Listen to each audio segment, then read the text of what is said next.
Bonjour, aujourd'hui je vais vous parler du module RP 2040 créé par Seed Studio ainsi que de la carte de développement qu'ils ont créée également.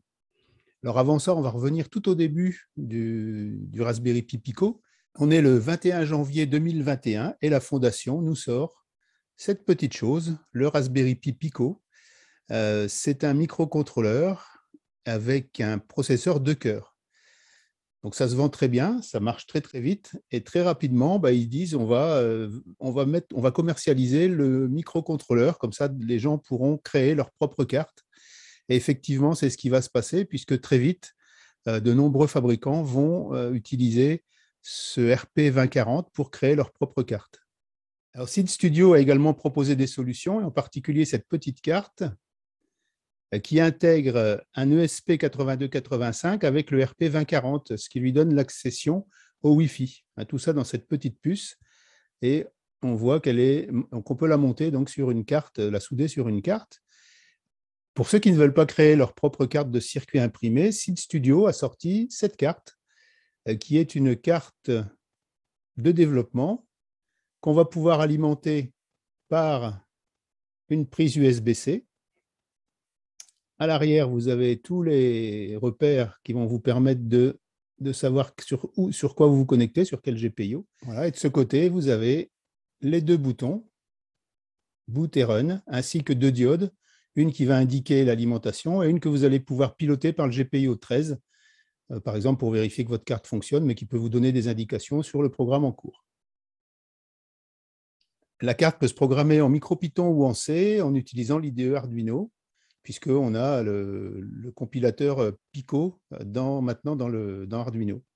La carte de développement a des picots au pas de 2,54 et donc elle est au pas des breadboards. Il suffira de souder des picots sur cette carte pour pouvoir l'utiliser avec une breadboard.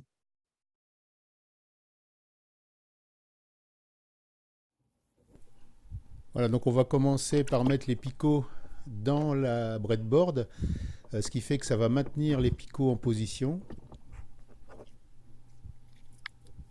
Et on sera sûr qu'ils soient soudés bien perpendiculaires à la carte.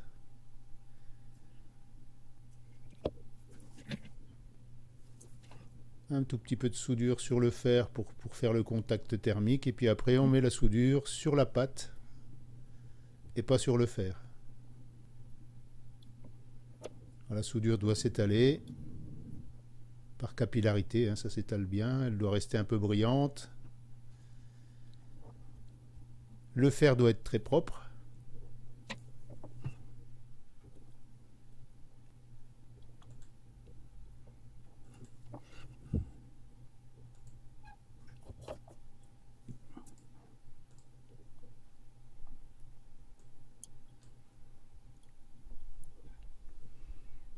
Voilà, et quand toutes les pattes sont soudées, votre carte sera prête pour l'emploi. Et vous pourrez la remettre dans une breadboard plus grande si vous voulez, ou la laisser sur celle-là.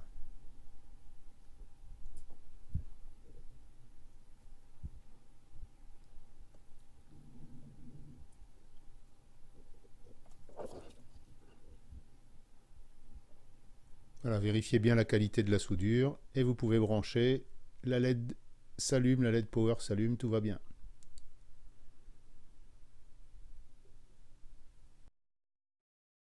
Voilà, maintenant que la carte est prête, on va pouvoir la monter sur la breadboard. Et je vous propose un premier exemple qui utilise la LED interne. Cet exemple s'appelle blink.py et il va permettre de vérifier que la carte fonctionne et qu'on sait la programmer en faisant tout simplement clignoter la LED. Faire clignoter une LED, c'est le b.a.-ba, c'est le Hello World de l'électronicien. Ça permet de vérifier qu'on accède bien à la carte, qu'on sait la programmer au moins pour allumer une LED. Quand on sait faire ça, déjà, il y a un premier pas qui est fait. Voilà, on va commencer par ouvrir l'IDE Tony. Alors là, on a le programme de Blink qui est déjà chargé, le programme de clignotement.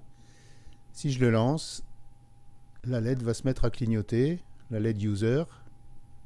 Je peux arrêter. Et si vous voulez piloter manuellement, ça peut vous donner aussi l'entrée pour un autre programme. Donc vous importez déjà la pin depuis la bibliothèque machine. Vous définissez la pin 13 comme étant la pin sur laquelle on a connecté la LED. Et il suffit de mettre la valeur 1 pour cette LED et puis la LED va s'allumer.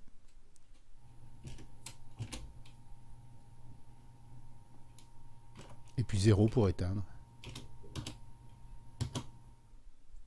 Voilà, on vient de franchir la première étape, vérifier que la carte fonctionne. Ce que je vous propose maintenant, c'est de se connecter en Wi-Fi sur un Raspberry Pi 400 sur lequel j'ai installé NetAssistant pour lui passer des informations en TCP et vérifier si le Raspberry Pi reçoit bien ces informations.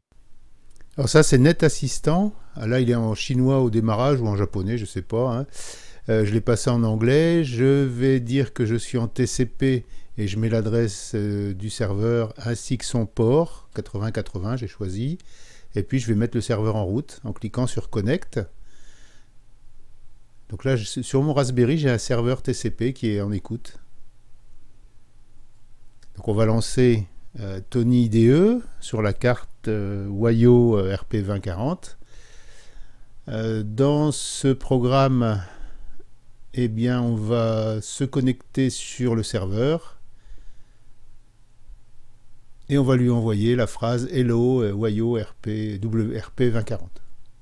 Donc quand je lance, il va se connecter, il trouve les points d'accès Wi-Fi du coin là, et puis il envoie bien la phrase voulue sur le serveur. On vient de connecter la carte en Wi-Fi à un Raspberry Pi en TCP.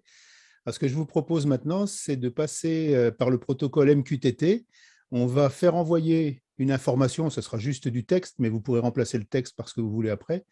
On va juste envoyer un texte pour vérifier qu'on peut, par le protocole MQTT, envoyer un texte à un Raspberry. Et inversement, depuis le Raspberry, on va essayer d'allumer la LED via le protocole MQTT. Alors le schéma de principe, c'est celui-là. On a un programme qui va tourner sur la carte, qui va envoyer au topic Wayo RP2040 la phrase démarrage Wayo. Donc on ouvre le Tony IDE.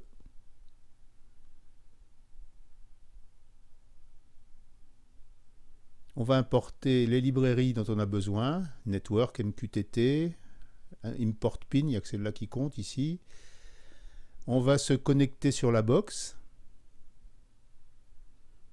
On va déclarer le serveur MQTT. Ici, c'est le Raspberry Pi, donc l'adresse 31.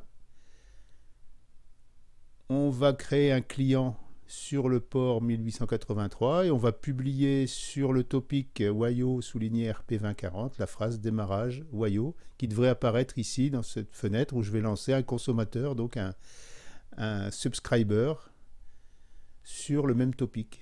Donc j'ai lancé mon subscriber, il est en attente et maintenant je vais lancer le programme qui va se connecter et qui va écrire sur le topic, on a bien la phrase qui apparaît.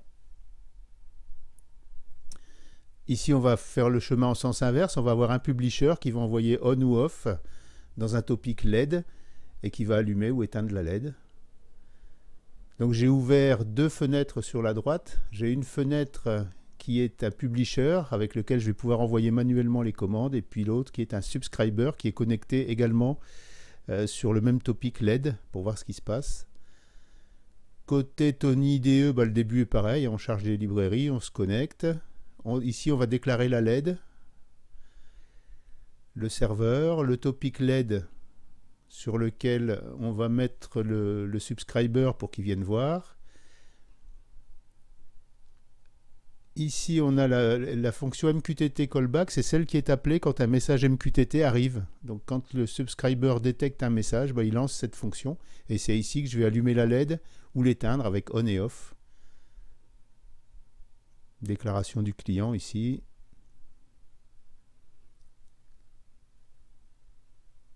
Le callback.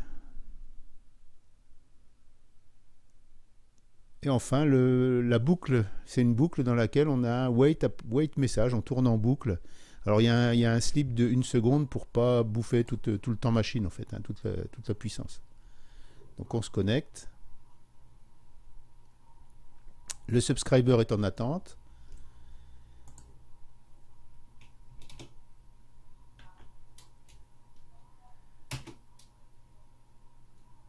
Voilà, et la LED s'est allumée quand j'ai envoyé le on avec le publisher. Ah, j'ai oublié de lancer le subscriber. Là, je vais lancer le subscriber pour qu'on voit aussi dans la fenêtre qu'on peut avoir plusieurs subscribers.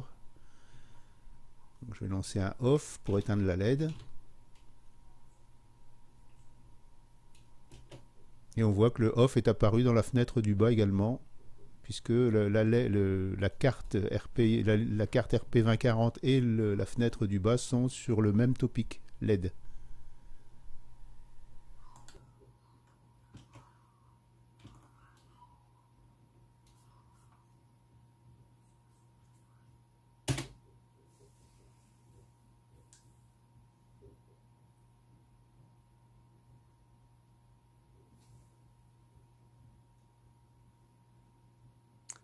L'utilisation classique de ce genre de carte, c'est quand même plutôt la création de capteurs de température, d'humidité, de pression, avec lesquels on va pouvoir renvoyer les informations sur un serveur central. Ici, ce sera un Raspberry Pi et je vous propose de mettre en œuvre le protocole MQTT pour transmettre température et humidité vers un Raspberry Pi et vérifier si ça fonctionne également. Alors ça, c'est le schéma complet définitif, hein, où on aura les jauges. Dans un premier temps, on va simplement publier la température et l'humidité, les afficher dans des fenêtres. On mettra les jauges après. Donc je vais monter le DHT22, sa résistance de tirage, la sortie du signal et son alimentation.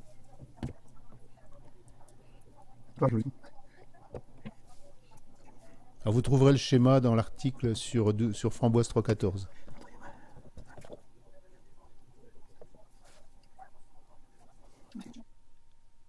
Comme d'habitude, ouverture de Tony.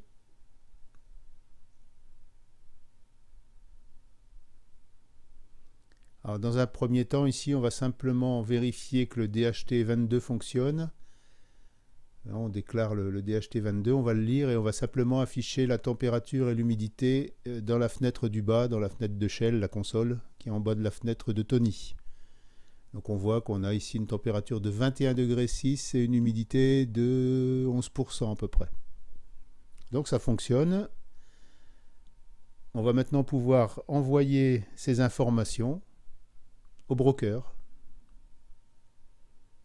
Donc il suffit de rajouter, en fait, de connecter le publisher sur le broker et puis de rajouter les lignes de publication sur les topics temp et hum. Et vous voyez que dans les fenêtres de droite, on a les deux subscribers sur temp et hum. On connecte et ici on va voir apparaître dans les deux fenêtres de subscriber, on va voir apparaître les valeurs qui nous intéressent. Donc vous savez récupérer à distance la température et l'humidité. Avec Node-RED, j'ai fait un tout petit programme, hein, c'est très court. Et puis j'ai lié des jauges avec ces valeurs. Et donc vous voyez ici, on a une variation de température. Bon, je crois que j'ai soufflé là sur la sonde, hein, tout simplement pour faire monter l'humidité. Et donc vous voyez qu'on a des variations de valeurs qui se traduisent par des variations sur la jauge. Donc on peut faire un tableau de présentation, on appelle ça un dashboard. On peut faire un dashboard très sympa en très peu d'instructions. Éventuellement, vous pouvez faire l'inverse, c'est-à-dire piloter la LED à partir d'un interrupteur. Donc là, la première action, je l'ai faite manuellement à partir de la fenêtre du publisher. Il faut envoyer false ou true pour allumer la LED. Et puis j'ai déclaré dans Node-RED un switch que vous voyez sur la gauche, et ce switch, en cliquant dessus, on va envoyer true pour allumer la LED et false pour l'éteindre.